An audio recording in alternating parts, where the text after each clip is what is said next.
Hello friends, welcome to Updates for You channel. First time இந்த சேனலுக்கு வரீங்கன்னா மறக்காம subscribe பண்ணிக்கோங்க. இந்த வீடியோல TNAU கவுன்சிலிங் ரேங்க் லிஸ்ட் பத்தின full details வந்து பார்க்கலாம். வெப்சைட்ல பாத்தீங்கன்னா TNAU அண்ணாமலை யுனிவர்சிட்டிக்கு பாத்தீங்கன்னா ரேங்க் லிஸ்ட்டை வந்து ரிவைஸ் பண்ணி கொடுத்திருக்காங்க differently abledக்கு. அதுக்கு அப்புறம் பாத்தீங்கன்னா TNJFU differently abled category rank list 2024 னு ரிலீஸ் பண்ணிருக்காங்க. differently abled categoryல இருக்கவங்க நீங்க உங்க ரேங்க் லிஸ்ட்டை வந்து செக் பண்ணி பாத்துக்கோங்க. சோ நிறைய பேருக்கு பாத்தீங்கன்னா இப்ப ரிவைஸ் பண்ணி கொடுத்திருக்காங்க. +2க்கு வந்து ரிவாலுவேஷன் ரிசல்ட்ஸ் வந்து அப்டேட் பண்ணிருந்தாங்க. அந்த மார்க்ஸோட சேஞ்சஸ்னால ரேங்க்ல வந்து பாத்தீங்கன்னா சில சேஞ்சஸ் வந்து இருக்கு. இப்போதைக்கு பாத்தீங்கன்னா டிஃபரண்ட்லி ஏபிள்டுக்கு மட்டும் தான் வந்து சேஞ்சஸ் வந்து பண்ணி ரிவைஸ்டு ரேங்க் லிஸ்ட் வந்து போட்டுருக்காங்க. ஸோ நீங்க பாத்தீங்கன்னா அதை கிளிக் பண்ணீங்கன்னா உங்களுக்கான ரேங்க் லிஸ்ட் வந்து ஓப்பன் ஆகும். இதில் பார்த்தீங்கன்னா ஓவரால் ரேங்க் கொடுத்துருக்காங்க, அப்ளிகேஷன் ஐடி, அப்ளிகண்ட் நேம், அதுக்கப்புறம் கம்யூனிட்டி, அக்ரிகேட் மார்க், உங்களோட கட் ஆஃப் இப்படி தான் வந்து கொடுத்துருக்காங்க. ஸோ நீங்கள் பார்த்தீங்கன்னா இதை ஓப்பன் பண்ணி உங்களோட ரேங்கை வந்து செக் பண்ணி பார்த்துக்கோங்க. நெக்ஸ்ட் நிறைய பேர் கேட்டது பார்த்தீங்கன்னா ஜென்ரல் ரேங்க் லிஸ்ட் வந்து எப்போ வரும், 18th வரதா இருந்துச்சு. இந்த ரீவாலுவேஷன் ரிசல்ட்ஸ் வந்து போட்டதுனால நிறைய சேஞ்சஸ் வந்து நடக்க போகுது.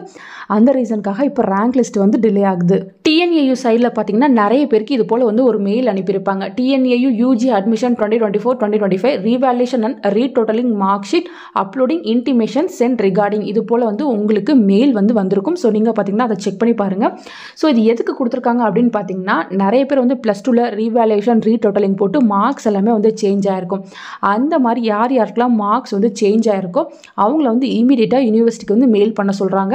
ஸோ எந்த மெயில் ஐடி அப்படின்ற இன்ஃபர்மேஷனை இங்கே அட்டாச் பண்ணி கொடுத்துருக்காங்க. இதை கிளிக் பண்ணி நீங்கள் உங்கள் ப்ரொவிஷனல் மார்க் ஷீட்டை வந்து அட்டாச் பண்ணி யூனிவர்சிட்டிக்கு வந்து அனுப்புங்க. அதுக்கான லாஸ்ட் டேட் பார்த்தீங்கன்னா June 21 வரையும் டைம் கொடுத்துருக்காங்க. ஈவினிங் 5 PM வரையும் உங்களுக்கு டைம் இருக்குது, நீங்கள் வந்து அனுப்பிக்கோங்க. ஸோ இந்த மெயிலை பார்க்கும்போதே நமக்கு தெரிஞ்சிருக்கும் நாளைக்கு ஈவினிங் வரை நமக்கு ரேங்க் லிஸ்ட் வந்து கண்டிப்பாக அப்டேட் ஆகாது. நமக்கு பார்த்தீங்கன்னா 22-23 வந்து அப்டேட் ஆகிறதுக்கு சான்சஸ் வந்து அதிகமாக இருக்குது. நாளைக்கு வரையும் நமக்கு மார்க் ஷீட் வந்து சென்ட் பண்ணுறதுக்கு டைம் கொடுத்துருக்காங்க. ஸோ நாளைக்கு பார்த்தீங்கன்னா எல்லா ப்ராசஸும் முடிஞ்சிருச்சுன்னா நமக்கு 22 வந்து ரேங்க் லிஸ்ட் வந்து வெப்சைட்டில் அப்டேட் பண்ணுறதுக்கு பாசிபிலிட்டிஸ் இருக்குது ஃப்ரெண்ட்ஸ். ஸோ கொஞ்சம் வெயிட் பண்ணுங்கள், உங்களுக்கான ரேங்க் லிஸ்ட் வந்து சீக்கிரமாக போட்டுருவாங்க. அதுக்கப்புறம் எல்லா இன்ஃபர்மேஷனுமே நீங்கள் வெப்சைட்டில் வந்து பார்த்துக்கலாம் ஃப்ரெண்ட்ஸ். ஒன் பை ஒன்னாக அப்டேட் கிடைக்கும். யாருக்காச்சும் மார்க்ஸில் சேஞ்சஸ் இருக்குது அப்படின்னா இமீடியட்டாக நீங்கள் யூனிவர்சிட்டிக்கு வந்து இன்டிமேட் பண்ணிக்கோங்க ஃப்ரெண்ட்ஸ். தேங்க்யூ ஃபார் வாட்சிங்.